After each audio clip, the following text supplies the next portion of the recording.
That's crazy. Like that's a level of like I'm speechless with that. Like I don't even know what to say. Like it's like, what do you do with that? Because it's only going to get worse. It's not. People are not going to take that and say, "Damn, we got to do better. That was wrong." No, people is going to look for the next tragic incident to record it. Once they see someone got 4 million views, now everyone is running around with their cameras on standby just to catch something like that.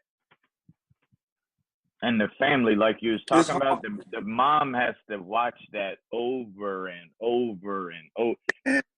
It's helpful because it tells us who did it, but we don't need 8 people to be recording someone get murdered. Let me explain something to you, right?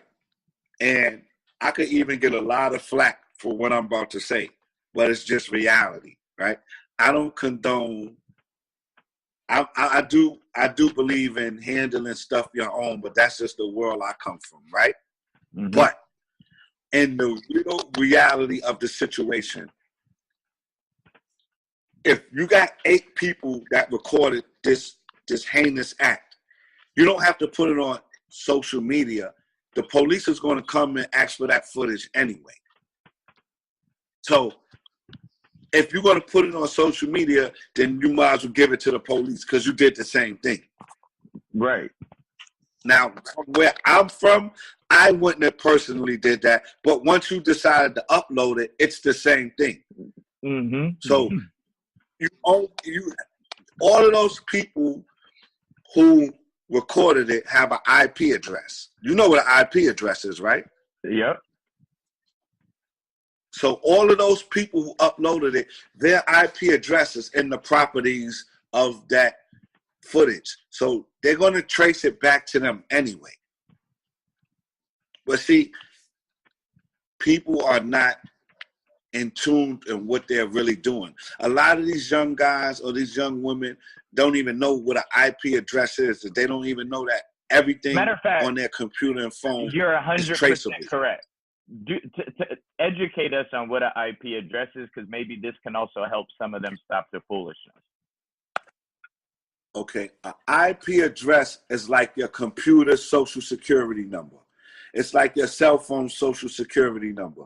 Anything you search for, anything you upload, anything you download, anything you post, there's something called properties. If you go into your pictures right now and you edit it and then you look at it, it says properties, it'll show you the numbers. And anything that you do, your IP address is associated with it. So when you uploading something, your IP address is attached to it. So there's a paper trail on anything you do. That's why, like, if a guy's in corporate America, and I ain't gonna get too much off topic, but it's just, I'm gonna just say this. So sometimes you gotta say things and metaphors for people to understand. A guy in corporate America could be on his job computer looking at porn because he don't want to look at it at home. And when the computers do when the job do a audit on the computers, they will see that this guy's computer in his office was watching porn because of the IP address. So they know exactly who it was, whose computer it was, and what he actually was uploading and searching and watching on his computer. Your cell phone has an IP address too. If you go on Facebook on the laptop or on the computer, right, and you go to the top bar, you'll see your IP address. Yeah, that's very much on topic, even though you said it was like a little off. I think it's on topic because it's not off topic. I gave you an analogy of how people are using their computers, and it's a paper trail. So it's not off topic. It's just giving you an example of how your IP address can come back to you. Yeah, because truth be told, if I stay on topic, it's just saying that the people who uploaded the pictures, the videos of the boy getting stabbed, their IP address is attached to it. That's That's exactly what I was about to say, man. So if they really did want, if they wanted to help, but they didn't want to be involved, it would have been a lot easier to call the ambulance or call the police just on your phone and then hang up. Again, the human component is being lost with this technology, because in the normal human heart and brain, you see someone hurt and injured, you call an ambulance. When we were kids and someone got hit by a car, you hear someone scream, call an ambulance. And we're not in that world anymore. He had to walk himself to the hospital. All those people, they could have carried him. Nobody helped him. Listen, this is what I'm trying to tell you. This is the society we live in today. It's very, very, very scary. And that's why you have to be very mindful of your child's whereabouts, especially in the inner city, because he was an innocent bystander. That could have been any one of our children's cousins, family members, etc., etc. So, with that being said, when you have young kids and you know they're in the street, you have to be like, keep tabs on them. What are you doing? Where you at? Are you safe? Be aware of your surroundings. Me and my wife teach our daughters that all the time. You don't just walk with your head in the cloud. And I'm not saying he did. I'm just saying the reality of he had no help. All right, just so we don't just record it. So we don't sky over that. I want to go on something else that you touched on. But when you talk about you and your wife teach your daughter not to walk with her head in the clouds, just so that's not fluffing, can we give that some context? Like, what exactly do you mean? I know you're talking about self-awareness, being aware of your surroundings, but could you expound on that a little bit? Sure. You know, we tell our daughter, like, do not be walking and being on your phone with your head down. And like, well, this is really my oldest daughter, because my youngest daughter is always with us. But like, walking in the street on your phone, looking down, and you don't know if someone is following you. You don't know if someone is scheming on you. You don't know if you're being tailed. Or you don't even know if something around you is happening because you're not paying attention to your surroundings. Like when you're in the city and you're in the street, you know, look around. Take mental pictures of everything. Because these kids now, I'm sure you see kids walking with their head in the cloud all day long. They're walking the street and they're not even looking while they're crossing the street. They'll be in their phone just walking. Mm-hmm. Have you ever saw that? Absolutely. All day, every day. I've seen people almost get exactly. So that's walking with their head in the cloud. They crossing the street with their head in the cloud on their phone. I've seen several people. Yes, and then they have that. Yep, and they wear these headphones, these big ass headphones, so they don't hear nothing. So imagine having big headphones on and you walking into your phone. A predator can see that, and then you're automatically a target. So that's what we mean by you have to be aware of things, you know? Because if 5 guys is scheming on you and you are on point, you're going to see it before it actually transpires. You see what I'm trying to say? Absolutely. And I'd like, because you talk about, you always talk about policing our community and policing ourselves. And you mentioned that term a few minutes ago.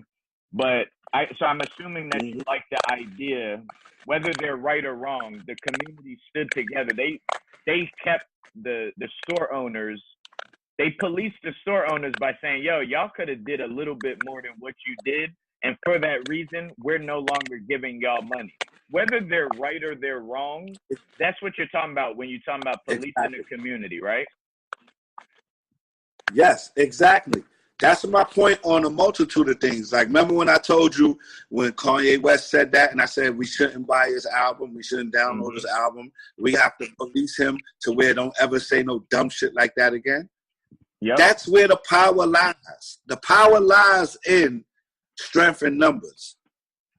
If we band together on everything like that, we will become stronger as a race, as a community, as a whole. Yeah, they stood out there until they closed. Always take track. Huh? They stood out there in front of that store until they literally closed it down. I thought that was dope. As they should. As they should. That shows strength, and that shows every other store in the neighborhood. If that ever happened again, we shutting y'all down. So y'all gonna do something. That's our baby. Like that's a fucking offspring of the village. Now, the one thing that I know, there's a part in the story that hasn't been really covered yet, and I'm sure it's going to be unveiled as it uncovers.